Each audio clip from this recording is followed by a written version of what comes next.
அடுத்து விஜய் மாதிரி ஒரு கட்சி ஆரம்பிப்பாரோ? இல்லை, ஆரம்பிக்க போகிறாரு. அதுக்கான எப்படி சொல்கிறது, ஆரம்பகட்ட வேலையெல்லாம் நடந்துக்கிட்டு இருக்கு. சிவகார்த்திகேயன் வந்து கூடிய சீக்கிரம் அரசியல் கட்சி ஆரம்பிக்க போகிறார். புதுசாக இருக்குன்னு பார்க்குறீங்களா? கண்டிப்பாக அதுக்கான முகாந்திரம்லாம் தெரியுது இல்லை, எல்லாமே பாருங்கள் அவர் என்னென்ன பண்ணுறாருன்னு நீங்கள் பார்த்துட்டே இருங்க. சிவகார்த்திகேயன் வந்து கதாநாயகனாக ஆகலைங்க, கதாநாயகனுடைய கதாபாத்திரத்தில் தான் நடித்தார். இப்போ வருத்தப்படாத வாலிகர் சங்கத்துலேயும் ரஜினி முருகன்லேயும் தான் நடித்தார். புரியுதா உங்களுக்கு? டாக்டர்லேயும் ரெமோலையும் தான் நடித்தார்.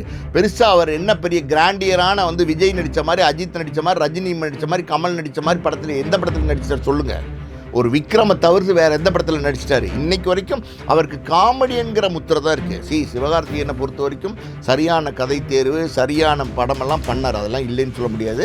அதே மாதிரி எப்படி வந்து ரஜினிக்கு ஆடியன்ஸ் வந்தது காரணம்னா குடும்பமாக ஆரம்பித்தாங்க. ஃபேமிலி ஆடியன்ஸ் ரஜினி வந்து டார்கெட் பண்ணார். விஜய் வந்து ரஜினியை ஃபாலோ பண்ணி ஃபேமிலி ஆடியன்ஸை டார்கெட் பண்ணார். சிவகார்த்திகேயன் வந்து ரஜினி விஜயை வந்து டார்கெட் பண்ணி ஃபேமிலி ஆடியன்ஸை டார்கெட் பண்ணி இன்றைக்கி வந்து ஒரு லெவலில் இருந்து இருக்கார். இல்லைன்னு நம்ம சொல்லலை.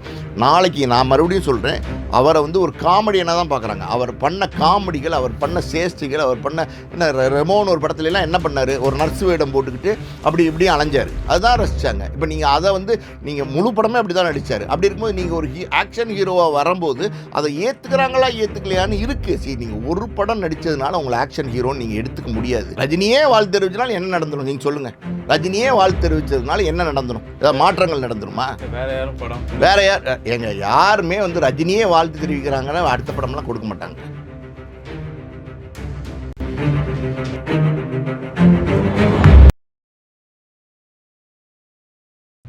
எம்ஜிஆர் டிவி சினிமா நேயர்களுக்கு வணக்கம். இன்னைக்கு நம்ம கூட ஆஸ்கர் மூவிஸ் பாலாஜி பிரபு சார் இருந்திருக்காங்க. சார் வணக்கம். சார் வணக்கம். எப்படி சார் இருக்கீங்க? நல்லா இருக்கேன் சார். இப்போ பார்த்தீங்கன்னாக்கா சந்தானம் வந்து ரொம்ப கடனில் இருக்கிறதாகவும் ஒரு தகவல் போயிட்டு இருக்கு. உண்மையா சார்? உண்மைதான். என்ன சார் உண்மை தானா? அவர் தொடர்ந்து நிறைய படம் பண்ணுறாரு. நிறைய படம் பண்ணுறாரு. நடுவில் படம் தயாரிச்சாரா இல்லையா? தயாரிச்சா கடனாளி ஆக வேண்டியதான். பல நடிகர்கள் வந்து படம் தயாரித்து தான் கடனில் ஆகுறாங்க. நடிகர்கள் மட்டும் இல்லை, படம் தயாரிக்கிற தயாரிப்பாளர்களே எல்லாருமே கடனாளியாக தானே இருக்காங்க. இன்றைக்கி ஆஸ்கார் ஃபிலிம்ஸ் ரவிச்சந்திரன் இருக்கார், குஞ்சுமோன் இருக்கார், ஏஎம் ரத்னம் இருக்கார், சொல்லிக்கிட்டே போகலாமே. அந்த காலத்தில் வந்து எம்ஜி பிக்சர்ஸ்னு ஒரு இது இருந்துச்சு, கேபி ஃபிலிம்ஸ்னு ஒன்று இருந்துச்சு, அம்மா கிரியேஷன் சிவா இருந்தார், 7th சேனல் நாராயணன் இருந்தார். ஏன் இவங்களாம் எங்கே? அதுக்கப்புறம் பல பேர் வந்து நம்ம லிங்குசாமி அவர் படம் எடுக்க வந்தார், டைரக்டர் அவர் படம் எடுக்க வந்தார். என்ன படம் எடுத்தார்? திருப்பதி பிரதர்ஸில் ஏகப்பட்ட படம் எடுத்தார். சங்கர் பிக்சர்ஸ் வச்சு தயாரித்தார். கௌதம் வாசுதேவன் மேனன் படம் தயாரித்தார். எல்லாருக்கும் படம் தயாரிக்கிற ஆசை வந்துடுது. அதாவது சினிமாவில் நீங்கள் நடிகனாக வந்தீங்கன்னா நடிகனாக மட்டும் இருங்க, டைரக்டராக வந்தீங்கன்னா டைரக்டராக மட்டும் வருங்க. நீங்கள் என்றைக்கு தயாரிப்பாளராக மாறுறீங்களோ அன்றைக்கி என்ன ஆகுதுன்னா க்ரியேட்டிவிட்டின்னு ஒன்று இருக்குல்ல. அதாவது ஒரு நடிகனாக உங்களுக்குள்ளே ஒரு க்ரியேட்டிவிட்டி இருக்கும், அது கெட்டு போயிடும். ஒரு இயக்குனராக உங்களுக்குள்ளே ஒரு க்ரியேட்டிவிட்டி இருக்கும், அது கெட்டு போயிடும். இப்போ சந்தானத்தை பொறுத்த வரைக்கும் நல்ல காமெடி நடிகராக பிரமாதமாக நடிச்சிட்டு வந்தார். அதாவது வந்து 13 வருஷத்துக்கு முன்னாடி வந்த மதகத ராஜா கூட கிட்டத்தட்ட இந்த பொங்கலுக்கு வந்து பிச்சு உதறிச்சு, பெரிய கலெக்ஷன் அள்ளிச்சு. எங்கேயாவது நடக்குமா? அப்படி 13 வருஷத்துக்கு முன்னாடி வந்த ஒரு படம் பெரிய லெவலில் ஓடி கலெக்ஷன் பண்ணுமா? ஆனால் நடந்துச்சு. காரணம் என்ன? அந்த படம் விஷாலுக்காண்டி ஓடலை, விஷாலுக்காண்டி ஓடவே கிடையாது. நிறைய பேர் நினைக்கிறாங்க அது விஷால் ஹீரோ ஓடிடுச்சுன்னு. கிடையாது, சந்தானத்துக்காண்டி ஓடிச்சு. சந்தானம் வந்து காமெடியில் கலக்குவார், பின்னி எடுப்பார். அவரோட நடித்த ஓகே இன்னும் பல படங்கள், எத்தனையோ படங்கள், பாஸ்கரன் எல்லா படம் பாருங்கள், அடித்து நொறுக்குவார் காமெடி. அதாவது வந்து வடிவேலு வந்து பாடி லாங்குவேஜ்லேயே காமெடி பண்ணுவார். வடிவேலுவோட உடம்பு அதை நெளிச்சு வலிச்சு சுழிச்சு அப்படியே முகத்தில் அப்படி கோணி வாயை அஷ்டகோணம் பண்ணி இதெல்லாம் பண்ணி வடிவேலு காமெடி பண்ணுவார். சந்தானத்தை பொறுத்தவரைக்கும் டைம்லிங் நடிப்பார். டைமிங் காமெடி வந்து சந்தானத்தை மீஞ்சி யாராலையுமே பண்ண முடியாது.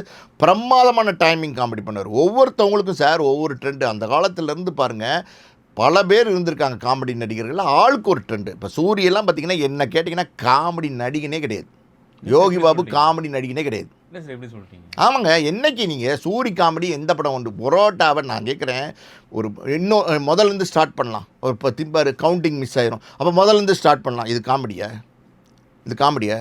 விழுந்து சிரிக்கிற காமெடியா? அது என்னமோ சிரித்தாங்க, நேரங்காலம் நல்லா இருந்துச்சு, வந்துட்டாங்க. சில பேர்லாம் பார்த்திங்கன்னா ஒரு டயலாக்கு, அதாவது வந்து சத்யராஜ் எப்படி வந்தார் தெரியுமா ஆரம்ப காலத்தில்? அதாவது வந்து சத்யராஜ் வந்து 100வது நாள் அதுன்னு படங்கள்லாம் நடித்து ஒரு வில்லன் ஷேடில் வந்துகிட்டே இருந்தார். அந்த காலகட்டத்தில் பார்த்திங்கன்னா காக்கி சட்டைன்னு ஒரு படத்தில் வந்து தகடுங்கம்மா தகடு சார் தகடு அப்படின்னாரு. கிளிக் ஆயிடுச்சு. ஒன்றும் இல்லை, ஒரு ஓப்போடு பாட்டு, ஓப்போடு போடு அப்படின்னாங்க ஜெமினின்ற படத்தில். அது கொண்டு போய் விக்ரம் ஒரு பெரிய உயரத்துக்கு நல்ல கமர்ஷியல் ஹீரோ ஆயிடுச்சு. அந்த பரத்வாஜுங்கிற மியூசிக் டைரக்டர் பெரிய டைரக்டர் ஆக்கி விட்டுருச்சு.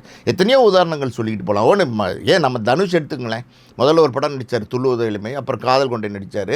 அடுத்தடுத்து வெற்றி படங்கள் தான், இல்லைன்னு சொல்லலை. துள்ளுவத எளிமையில் நடித்தார், ரசித்தாங்க. அப்புறம் காதல் கொண்டையில் நடித்தாங்க, நல்லா நடிக்கிறார் இந்த பையன் நடித்தாங்க. இந்த தனுஷை வந்து எப்போ ஆடியன்ஸ் வந்து கொண்டாட ஆரம்பித்தாங்கன்னு தெரியுமா உங்களுக்கு? மன்மதராசான்னு ஒரு பாட்டு பாடினார்ல, அந்த பாட்டு தான் தனுஷ் வந்து வேற ஒரு உயரத்துக்கும் வேற ஒரு உச்சத்துக்கும் கொண்டு போயிடுச்சு. நம்புவீங்களா? அதை திருடா திருடி படம் வந்து சினிமா வரலாறுலேயே ஒரு படம், அந்த படத்துக்கு போட்டி டிஸ்ட்ரிபியூட்டர் ஆஃபீஸில் ஏலம் விட்டாங்க அந்த படத்தை. அப்படி ஒரு வெற்றி படம். அவ்வளோ பெரிய உயரத்துக்கு தனுஷ் போனதுக்கு காரணம் என்னென்னா அந்த ஒரு பாட்டை அவர் கொண்டு போய் சேர்த்துருச்சு. பல நேரங்களில் பார்த்திங்கன்னா சினிமாவில் ஏதாவது ஒரு சின்ன சின்ன விஷயங்கள் கூட மேஜிக் பண்ணி அது பெரிய லெவலில் உங்களை ஆளை கொண்டு போய் சேர்த்துரும், பெரிய லெவலில் ட்ராவல் பண்ண வச்சிரும். அப்படி பார்த்தீங்கன்னா சந்தானம் வந்து நல்ல காமெடி நடிகன். அது தொடர்ந்து நல்லா நடிச்சிட்டு இருந்தார். அவருக்கு கெட்ட நேரம் அவர் தொடர்ந்து படங்கள் நடிக்க ஆரம்பித்தார். ஹீரோவாக நடிக்கணும்னு ஆசைப்பட ஆரம்பிச்சார். அவர் எந்த காலகட்டத்தில் சார் ஹீரோவாக மாறணும்? அது ஏன்னா நீங்கள் பாருங்களேன், இப்போ சிவகார்த்திகேயன் வந்து நம்ம விஜய் டிவிலேருந்து வந்தார். அது இது எதுன்னு ப்ரோக்ராம்லாம் பண்ணார். அந்த காலத்தில் உள்ள சிவகார்த்திகேயன் அந்த இது ப்ரோக்ராம்லாம் பாருங்கள், அவர் எப்படி இருப்பார்னு. அவர் ஒரு காமெடியன், பக்கா காமெடி பீஸு, ஓகேவா? சந்தானம் இந்த பக்கம் பார்த்தீங்கன்னா லொல்லு சபாவில் காமெடி பண்ணிகிட்டு இருந்தார். இது சந்தானம் பண்ணுற காமெடி சிம்புக்கு பிடிச்சி போச்சு. டக்குன்னு கூப்பிட்டு மன்மதனில் சந்தானத்துக்கு காமெடி நான் இன்ட்ரடியூஸ் பண்ணுறாரு. அதில் வந்து பெரிய காமெடினா வந்துட்டார் சந்தானம். அதுக்கப்புறம் ஒரு லேட்டர் ஸ்டேஜில் பார்த்தீங்கன்னா, அதாவது வந்து இந்த பக்கம் சந்தானத்தை சிம்பு இன்ட்ரடியூஸ் பண்ணுறாரு, இந்த பக்கம் பார்த்தீங்கன்னா சிவகார்த்திகேயன் வந்து தனுஷ் இன்ட்ரடியூஸ் பண்ணுறாரு. 2 பேருமே போட்டி நடிகர். யார்? சிம்புவும் தனுஷும் போட்டி நடிகர்கள். சிம்பு வந்து சந்தானத்தை இன்ட்ரடியூஸ் பண்ணுறாரு, தனுஷ் வந்து சிவகார்த்திகேயனை இன்ட்ரடியூஸ் பண்ணுறாரு. இப்போ அதுக்கப்புறம் பார்த்தீங்கன்னா இன்ட்ரடியூஸ் பண்ணும்போது 3ங்கிற ஒரு படத்தில் தான் ஒரு காமெடி வேஷம் தான் கொடுக்குறாரு சிவகார்த்திகேயனுக்கு. அதுக்கப்புறம் தனுஷ்க்கு கெட்ட நேரமா இல்லை சிவகார்த்திகேயனுக்கு நல்ல நேரமா அப்படின்னு நமக்கு தெரியாது. அது நேரம் அமைஞ்சு போச்சு. அவர் வந்து எதிர்நீச்சல்னு ஒரு படத்தில் வந்து சிவகார்த்திகேயனை ஹீரோவாக போட்டு, அந்த படத்தில் பார்த்திங்கன்னா நயன்தாரா அவங்க தனுஷோடைய நண்பராக இருக்காங்க, அவங்ககிட்ட ஒரு பாட்டு ஒன்று ஆடி கொடுங்கன்னு அவங்க வந்து ஒரு பாட்டை ஆடி கொடுத்து இதெல்லாம் பாப்புலாரிட்டியை கொடுத்து இவர் ஒரு பெரிய நடிகராக பார்க்க ஆரம்பிச்சிட்டாங்க. அதுக்கப்புறம் இவருக்கு அமைஞ்சிச்சு படங்கள். யாருக்கு? நம்ம சிவகார்த்திகேயன் வந்து அடுத்தடுத்த படங்கள்லாம் அமைஞ்சிச்சு. அதாவது வந்து வருத்தப்படாத வாலிபர் சங்கம் இருக்குல்ல, பெரிய ஹிட். அதுக்கப்புறம் ரஜினி முருகன் பெரிய ஹிட்டு. அதுக்கப்புறம் பார்த்திங்கன்னா அவர் நடித்த படங்கள்லாம் பாருங்கள், ரெமோ, டாக்டரு, அது இதுன்னு, அதாவது வந்து ஹீரோ, அப்புறம் ஜீரோன்னு ஒரு படம் நடிச்சார்ல, ஜீரோ, அப்புறம் இந்த மாதிரி நிறையா படங்கள் நடிக்க ஆரம்பிச்சிட்டாரு. அப்புறம் என்னென்னமோ படங்கள்லாம் நடிச்சுக்கிட்டே இருக்கார். பல படங்கள் எல்லாமே காமெடி படங்கள். நல்லா ஊற்று பாருங்கள், காமெடி படங்கள் தான் நடிச்சிட்டே வர்றார். இன்றைக்கி வந்து ஒரு அமரன் ஓடிடுச்சுன்னொன்னா அவர் வந்து நானும் ஒரு ஹீரோ அப்படிங்கிறார். ஏற்கனவே ஒரு படத்தில் ஹீரோவாக நடித்தார். அமரன் படமும் பார்க்குறதுக்கு நல்லா ஃபைட்டு, நல்ல ஒரு ஆமாம் அமரன் படம் பார்க்குறதுக்கு நல்ல ஃபைட்டு, டான்ஸ் எல்லாம் தான் இருந்துச்சு. ஆனால் அந்த படம் பார்த்திங்கன்னா முகுந்த் வரதராஜன் ஒரு ரியல் ஸ்டோரி அவரை பற்றி எடுத்திருந்ததுனால, அதில் இவர் நடிச்சிருந்ததுனால அந்த கதாபாத்திரத்துக்கு பொருத்தமாக இருந்தார். அமரனில் இவர் என்ன அமரகாவியம் பண்ணிட்டார் நீங்கள் சொல்லுங்கள், எனக்கு தெரிஞ்சு சொல்லுங்கள் பார்க்கலாம். அதை வந்து பிரமாதமாக அடரா சிவகார்த்திகேயன் நடிப்பை பார்த்து பின்னிட்டாருப்பா அப்படின்னு சொல்கிற அளவுக்கு என்ன நடிச்சிட்டாரு. அதாவது நடிப்பில் பின்னி எடுக்கிறதுனா சிவாஜி கணேசன், அவராலே பெரிய உயரத்துக்கு வர முடியல. அதாவது வந்து எம்ஜிஆரை காம்படிட் பண்ணும்போது கமலஹாசன் ஒரு பெரிய உச்சம் நடிப்பில், அவராலே ரஜினியை பீட் பண்ண முடியல. சிவகார்த்திகேயன் என்னென்ன பெருசாக நடிச்சிட்டார் நீங்கள் சொல்லுங்கள், என்ன நடிச்சிட்டார்? பார்க்கும்போது நல்லா இருந்துச்சு, அவ்வளோதான். அதுக்கப்புறம் என்ன அதாவது சிவகார்த்திகேயன் மனசில் பதிகிற மாதிரி அந்த படத்தில் என்ன நடித்தார்? இல்லை ஒத்துக்கிறீங்கல்ல? அதுதான். அதாவது வந்து அந்த படம் அந்த கதைக்களத்துக்கு கரெக்டாக இருந்தார். அதுக்கு அடுத்து அவர் என்ன பண்ணுறாருன்னா காமெடி ட்ராக்லேருந்து இனிமேல் நம்ம ஆக்ஷன் ஹீரோன்னு நினைக்கிறாரு. அந்த படம் பார்த்திங்கன்னா சிவகார்த்திகேயனுக்கு வந்து ஓடிப்போச்சு. அதுலேருந்து என்ன பண்ணுறாருன்னா அவர் காமெடி ட்ராக்லேருந்து வெளியில் வந்து ஆக்ஷன் ஹீரோவாக மாறுறதுக்கு முயற்சி பண்ணுறார். இங்கே தான் அவர் வந்து எடுத்திருக்காரு பெரிய ரிஸ்க்கு. இப்போ அவருடைய அடுத்த படம் பராசக்தி, மதராசிலாம் வரப்போகுது, புரியுது உங்களுக்கு? மதராசி, பராசக்தியெல்லாம் வந்தால் தான் சிவகார்த்திகேயன் ஆக்ஷன் ஹீரோவாக இல்லையா, மக்கள் ஒத்துக்கிட்டாங்க இல்லையாங்கிற முடிவுக்கே நம்ம வரலாம். இது வரைக்கும் இந்த பாயிண்ட் வரைக்கும் சிவகார்த்திகேயனை பொறுத்த வரைக்கும் ஒரு காமெடி நடிகர் தான். சார் மாவீரன் அந்த படத்துலலாம் நல்லா ஒரு ஃபைட்லாம் நல்லா தானே சார் பண்ணியிருந்தார். சார் மாவீரன் ஓடிச்சா சொல்லுங்கள்? ரஜினி நடித்த மாவீரன் ஓடிச்சு, பெரிய லெவலில் வெற்றி பெற்றுச்சு. சிவகார்த்திகேயன் நடித்த மாவீரன் பெருசாக ஓடிச்சா சொல்லுங்கள், நீங்கள் சொல்லுங்கள். எனக்கு தெரில, ஓடின மாதிரி நான் பார்க்கல. ஹீரோவும் நல்லா தானே சார் இருக்கும். யார் ஹீரோ? ஹீரோன்னு சொல்லிட்டு ஒரு படம். ஹீரோவா? அது அப்புறம் ஏன் ஜீரோ ஆச்சு? இல்லை அந்த படத்தில் இல்லை நல்லா தான் இருந்துச்சு, எல்லாம் நல்லா தான் இருந்துச்சு. அப்புறம் ஏன் ஜீரோ ஆச்சு? ஒன்றுமே ஓடலையே. Mister local ஓடிச்சா? தரலோக்கல் நீங்களே சொல்கிறீங்க. அப்புறம் சார் இதெல்லாம் என்னென்னா சார், நீங்கள் காமெடி நடிகராக இருந்தால் காமெடி நடிகராக இருக்கணும். இப்போ நம்ம சந்தான மேட்ருக்கு வருவோம். இப்போ சிவகார்த்திகேயன் இவ்வளோ பெரிய வெற்றி அடைஞ்சிட்டாரே அப்படின்னோடனே, சந்தானம் சிவகார்த்திகேயனுக்கு முன்னாடியே சினிமாவுக்கு வந்தவர். ஆனால் அவருக்கு என்ன நினைக்கிறாரு, நம்மளும் ஒரு ஹீரோவாயிரணும் அப்படின்னு முடிவு பண்ணுறாரு. ஸோ அவரும் ஒரு காமெடி நடிகர். அவர் என்ன பண்ணுறாரு, அடுத்து பார்த்தீங்கன்னா வல்லவனுக்கு புல்லுமாயுதம், தில்லுக்கு துட்டு, அது இதுன்னு படங்கள் பண்ணிக்கிட்டே இருக்கார். பல படங்கள் தொடர்ந்து பண்ணிகிட்டே இருக்கார். என்னென்னமோ வடக்குப்பட்டு ராமசாமி, அப்புறம் பார்த்தீங்கன்னா தில்லுக்கு துட்டில் 2, இப்போ இன்றைக்கி ஒன்று வந்திருக்கு, தில்லுக்கு துட்டில் 3, 4, 5, ஒரு இன்னொருத்தர் இருக்கார், யார், நம்ம சுந்தர் சி. அவர் பார்த்திங்கன்னா வேறு டைட்டிலே கிடைக்காது, அவருக்கு வேறு கதையே கிடைக்காது. அரண்மனை 1, 2, 3, 4, 5, 6, 7, 8, 9, 10 ஸ்கூல் பாடத்தில் 10 வரைக்கும் சொல்லிக் கொடுப்பாங்களா, அவர் வாட்டு எடுத்துக்கிட்டே இருக்கார். அவர் வாட்டு சக்ஸஸ் பண்ணிகிட்டே இருக்கார். இவர் வந்து இந்த பக்கம் என்னமோ எடுத்துக்கிட்டு இருக்காரு. சரி, நிலைக்க முடியுமானா நிலைக்க முடியாது. உண்மை அதுதான். தொடர்ந்து நீங்கள் சொந்த படம் எடுத்ததுனால யார், சந்தானம், அந்த அந்த பல கடன்களுக்குள்ளே அவர் மாட்டிட்டார். அவர் என்னென்னா சிவகார்த்தியின் மாதிரி நம்ம வரணும்னு நினைக்கிறார். வரணும்னு நினைக்கும்போது அவரே சில படங்களை தயாரிக்கிறதுக்கான கட்டாயம் அவருக்கு ஏற்படுது. யார், சந்தானத்துக்கு. அப்படி தயாரிக்கும் போது அவருக்கு அந்த தோல்விகள் இருக்குது பார்த்திங்களா, தொடர்ந்து தோல்விகள், தோல்வி தோல்வி தோல்வி, நஷ்டம் நஷ்டம் நஷ்டம்.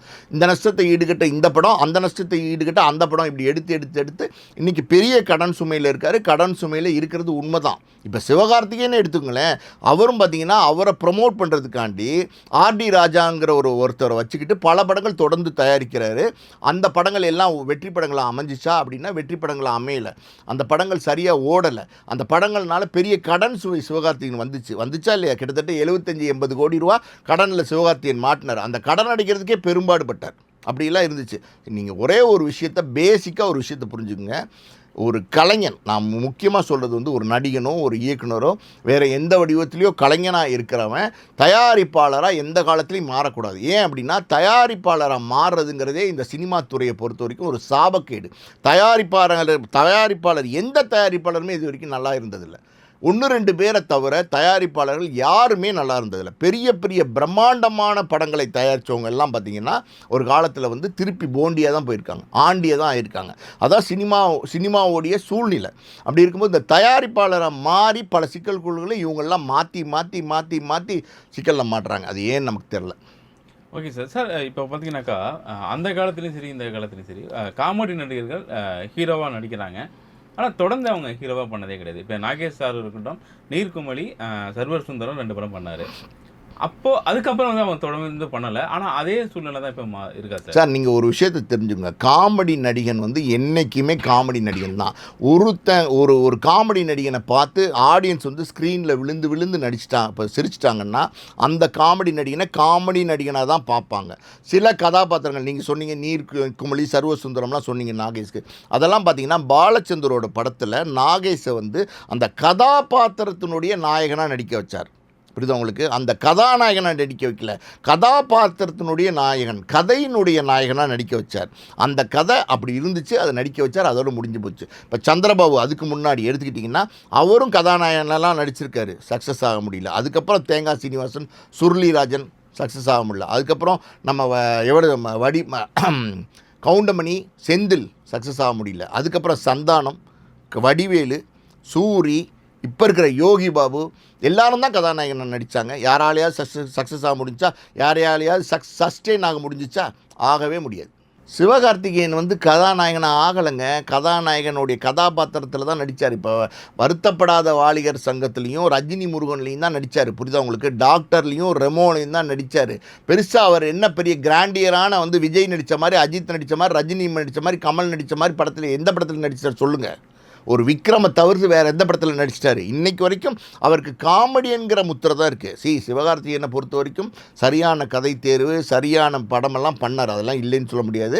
அதே மாதிரி எப்படி வந்து ரஜினிக்கு ஆடியன்ஸ் வந்தது காரணம்னா குடும்பமாக ஆரம்பித்தாங்க. ஃபேமிலி ஆடியன்ஸ் ரஜினி வந்து டார்கெட் பண்ணார். விஜய் வந்து ரஜினியை ஃபாலோ பண்ணி ஃபேமிலி ஆடியன்ஸை டார்கெட் பண்ணார். சிவகார்த்திகேயன் வந்து ரஜினி விஜயை வந்து டார்கெட் பண்ணி ஃபேமிலி ஆடியன்ஸை டார்கெட் பண்ணி இன்றைக்கி வந்து ஒரு லெவலில் இருக்கார். இல்லைன்னு நம்ம சொல்லலை. நாளைக்கு நான் மறுபடியும் சொல்கிறேன், அவரை வந்து ஒரு காமெடியனாக தான் பார்க்குறாங்க. அவர் பண்ண காமெடிகள், அவர் பண்ண சேஷ்டிகள், அவர் பண்ண ரெமோன் ஒரு படத்துலலாம் என்ன பண்ணார், ஒரு நர்ஸ் வேடம் போட்டுக்கிட்டு அப்படி இப்படியும் அலைஞ்சார். அதுதான் ரசித்தாங்க. இப்போ நீங்கள் அதை வந்து நீங்கள் முழு படமே அப்படி தான் நடித்தார். அப்படி இருக்கும்போது நீங்கள் ஒரு ஆக்ஷன் ஹீரோவாக வரும்போது அதை ஏற்றுக்கிறாங்களா ஏற்றுக்கலையான்னு இருக்குது. நீங்கள் ஒரு படம் நடித்ததுனால உங்களை ஆக்ஷன் ஹீரோன்னு நீங்கள் எடுத்துக்க முடியாது. இன்னும் பல படங்கள் நீங்கள் நடிக்கும் போது தான் அதில் நீங்கள் நிலச்சி நிற்கிறீங்களா, சஸ்டெயின் ஆகிறீங்களாங்கிறத நம்ம பார்க்கணும். புரியுதுங்களே? இது நம்ம சார் எல்லா காமெடி நடிகர்களுக்கும் இது பொருந்தும் சார். அந்தந்த சூழ்நிலையில் நீங்கள் காமெடி நடிகனாக வந்துட்டிங்கன்னா காமெடி நடிகனாக மட்டும்தான் உங்களை ஒத்துப்பாங்க. வில்லனாக இருந்து ஹீரோவாகலாம், புரியுது உங்களுக்கு? ஹீரோவாக இருந்து வில்லன் ஆகலாம். ஆனால் காமெடி நடிகனை மட்டும் எப்போவுமே இது வரைக்கும் தமிழ் திரையுலகில் ஒத்துக்கிட்டதே கிடையாது. இது வரைக்கும் காமெடி நடிகர்கள் எல்லாருமே கதாநாயகனாக முயற்சி பண்ணி பார்த்துட்டாங்க, நடித்து பார்த்துட்டாங்க. ஆனால் யாராவது நிலச்சி நின்றுருக்காங்களா நீங்கள் சொல்லுங்கள். இல்லை சார். அப்புறம் அதான உண்மை. நம்ம பார்க்கலாம், சிவகார்த்திகேயன் நாளைக்கு வரட்டும், பெரிய நடிகராக வரட்டும், எல்லாமே வரட்டும், நம்ம வேணான்னு சொல்லலாம். ஆனால் சிவகார்த்திகேயனுக்கு என்னென்னா அடுத்த தளபதி ஆகணுன்ற எண்ணம் வந்துடுச்சு. அதனால் பாருங்கள், அவர் வந்து கேரளாவில் போய் பினராயி விஜயனை பார்க்குறாரு.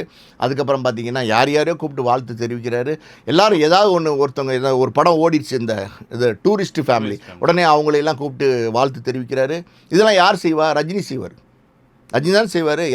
யார் படம் வெற்றி அடைஞ்சாலும் ரஜினி உடனே கூப்பிடுவார், சூப்பர் சூப்பர் சூப்பர் சூப்பர் அப்படின்வார். சொல்லி ஒரு ஒரு ஒரு ஒரு பொன்னாடையை போற்றி அவர் வாழ்த்து தெரிவித்து அனுப்பிச்சிடுவார். அதில் ஒன்றும் பெருசாக ரஜினி வாழ்த்து தெரிவிச்சதுனால என்ன நடக்க போகுது? நிஜமாக தான் சொல்கிறேன், ரஜினி வாழ்த்து தெரிவித்தா என்ன நடக்க போகுது? ஒன்றுமே நடக்காது. இது வந்து புரிய மாட்டேங்குது. அதான் வந்து ரஜினி நல்ல மனிதர் தான், எல்லாரையும் கூப்பிட்டு பெருந்தன்மையாக வாழ்த்து சொல்கிறார், அதெல்லாம் ஓகே. ஆனால் ரஜினி வாழ்த்து தெரிவித்தாங்கன்னா அடுத்த படம் அவங்களுக்கு கிடைக்க போதா? ரஜினியே வாழ்த்து தெரிவிச்சதுனால என்ன நடந்துடும்? ஏதாவது மாற்றங்கள் நடந்துருமா? வேற யாருமே வந்து ரஜினியே வாழ்த்து தெரிவிக்கிறாங்கன்னா அடுத்த படம்லாம் கொடுக்க மாட்டாங்க. ரஜினி பார்த்தீங்கன்னா எல்லா படத்தையும் நல்ல படம் தான் சொல்லுவார். நல்லா இருக்கிற படம் வந்தால் ரொம்ப நல்ல படம்னு சொல்லுவார். பொதுவாக நீங்கள் ஒரு சுமாரான படத்தை ரஜினிக்கு காமிச்சு எப்படி இருக்குன்னு கேளுங்க, சூப்பர் சூப்பர் பிரமாதம் பட்டி சூப்பர் அடிச்சிட்டிங்க வாழ்த்து அப்படின்ட்டு போயிடுவார் காரி. அடுத்து பார்த்தீங்கன்னா சொன்னார். எதுக்கு சொல்கிறேன்னா அவர் அடுத்து மறந்துடுவார். அவர் பொதுவாக பார்த்தீங்கன்னா மற்றவங்களோட மனசை வந்து ஹர்ட் பண்ணுறதுக்கு விரும்ப மாட்டார். இயல்பாக நல்ல மனிதர் தான், அதில் எல்லாம் மாட்டுக்கருத்து கிடையாது. ஆனால் பார்த்தீங்கன்னா அவர் எல்லாரையும் வாழ்த்து சொல்லுவார். அதே மாதிரி இப்போ சிவகார்த்திகேயன் பார்த்தீங்கன்னா எல்லாரையும் கூப்பிட்டு வாழ்த்து சொல்ல ஆரம்பிச்சார். டூரிஸ்ட் ஃபேமிலியெல்லாம் கூப்பிட்றாரு, அப்புறம் என்னென்னமோ பண்ணுறாரு. பினராயி விஜயனை போய் எதுக்கு கேரளாவில் பார்க்குறாருன்னு எனக்கு தெரில, வேறு மாதிரி ஒரு ட்ராக்கில் போயிட்டுருக்காரு. சரி, இப்போ நீங்கள் சொல்கிறத பார்த்தாக்கா எனக்கு அவரை ஃபாலோ பண்ணுற இவரை பண்ணுற பினராயி விஜயன்லாம் போய் பார்க்குறாரு, ஓகே.